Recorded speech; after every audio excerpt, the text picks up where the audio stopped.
नमस्कार मु Pushpita Pushpita food corner को आपन को स्वागत।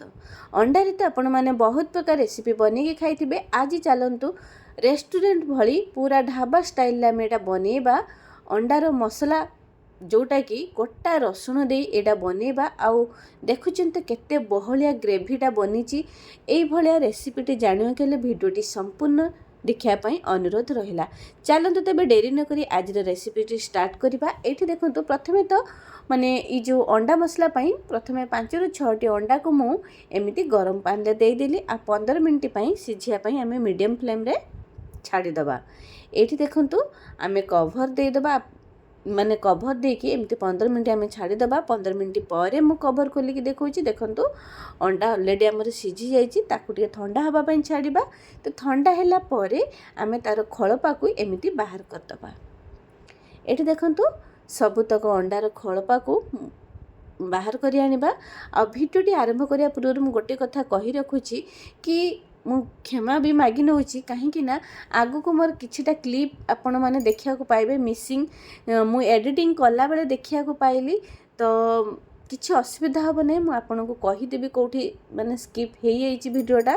तो भिडियोटी कंटिन्यू करंतु। देखंतु एठी अंडार खोलपा को मु छड़ाई देइची।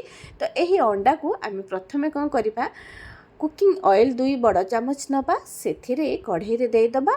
तेलटा गरम है पर अंडा को देदबा। आउ से हलदी देदबा। जदि आप नॉनस्टिक कढ़ई नौचंती तो अंडाटी जमा लागबनी। तो ये हलदी देदबा। अंडा हिसाब से लुण देदबा। आउ ताकू सेते पर्यंत भाजिबा जेमिति गोटे गोल्डन कलर न आसी। तो सेते पर्यंत आम भाजिबा जहाँद्वारा कि एमिति क्रिस्पी ऊपर पड़ जाव रेड कलर देखा अंडाटा खाइबापी भी स्वाद लगे आखि को भी भल देखा। तो यही स्टेज रे आम कौन करवा सबुतक अंडा को बाहर कर आनिबा। देखो ये किसी तेल बड़ी जाइए। तो यही तेल रे आम रेसिपी बनइबा। तो ये मोर आउ तेल दरकार पड़ो। मु आउ 2 बड़ चामच सोरिष तेल नहीं।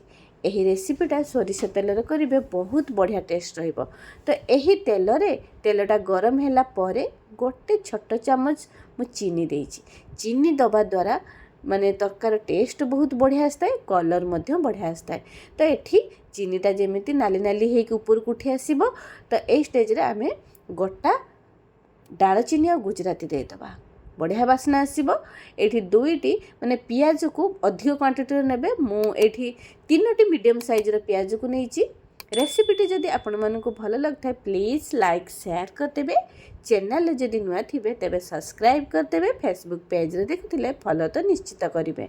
तो ये पियाज दे साइला पर आमे गोटे चामच मसला हिसाब रो लुण देदबा। लुण दबा द्वारा कौन हम ना पियाजटा शीघ्र कुक हो कलर आसीज। ये देखो यही पियाज रे मुख्य जिनस है रसुण। ये रसुण को ऊपर चुपाटा को छड़े दबा। ताकू धोईकी आम यही पियाज रे देदबा। आ पियाज को सेते पर्यंत फ्राए करबा जते पर्यंत गोल्डन कलर न आसी। तो यही स्टेज रे आम कौन करवा बाटी रखिथबा अदा रसुण बटा 2 चामच आम देदबा।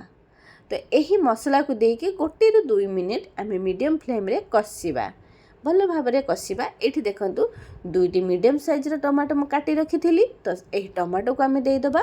आ टमाटोटा मेल्ट हवा जाए कषिबा।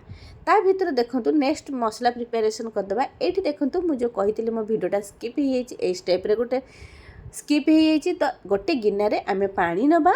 से काश्मीरी लंका गुंड राग लंका गुंड धनिया गुंड जीरा गुंड यही सब को देके गोटे स्लरीटे बनइबा।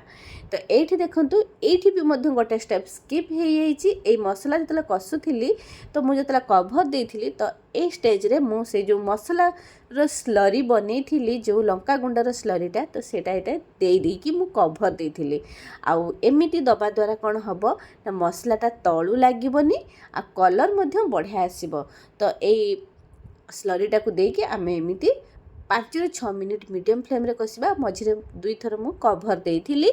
तो ये देखो जिते मसलू माने पानी मरी मरी तेल छाड़ी आसब। तो सही स्टेज रे आम जानिबा कि हमर मसलाटी कुक हो जाइए। तो मसलार ग्रेवी हिसाब से आम पानी देदेबा। ये देखो आ गोटे स्टेप स्किप हो जाइए जोटा कि पानीटा फुटिला परे मु अंडा पकईची। अंडा पकेयार भिडियोटा सुट हो पारिनी। तो आपण कौन करेंगे पानीटा फुटिला परे आम अंडा देदेबा। अंडा को फुटियापाई छाड़ा भल भाव में फुटिले आम कटा अदा आ कंचा लंका ये देखूँ मु कसुरी मेथी दे देइची, जो मेथी पत्र आउ गरम मसला यही सबू लास्ट रे आम 5 ରୁ 10 मिनिट अंडा आ पानी को फुटियापाई छाड़ा। तो फुटी आसिले लास्ट रे यही सब जिनस आम दबा। पुणी 5 मिनिट आम ताकू लो टू मीडियम फ्लेम रे फुटियापाई छाड़ा, जहाँद्वारा कि अंडा मसला भल भाव में मिसीज आ बहुत गोटे भल बास्ना आसब। ये देखो भल भाव में आम फुटियापाई छाड़ देचे। तो एबे मोर अंडा मसला रेडी हो जाइए। ये मु गैस फ्लेम को ऑफ करके देखो फाइनल लुक देखौची केते सुंदर देखा जाउची, बहुत ही बढ़िया बास्ना आसुची। तो देखिले तो लोभ ही जाउची खाइबा पई। तो यही बढ़िया रेसिपीटा आपण माने घरे निश्चित ट्राए करंतु।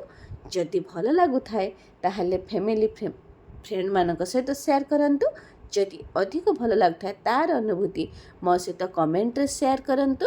सेते पर्यंत रहुची मु आउ एक नुआ रेसिपी नेकी आपण मानक पाखक आसीबी। जय जगन्नाथ।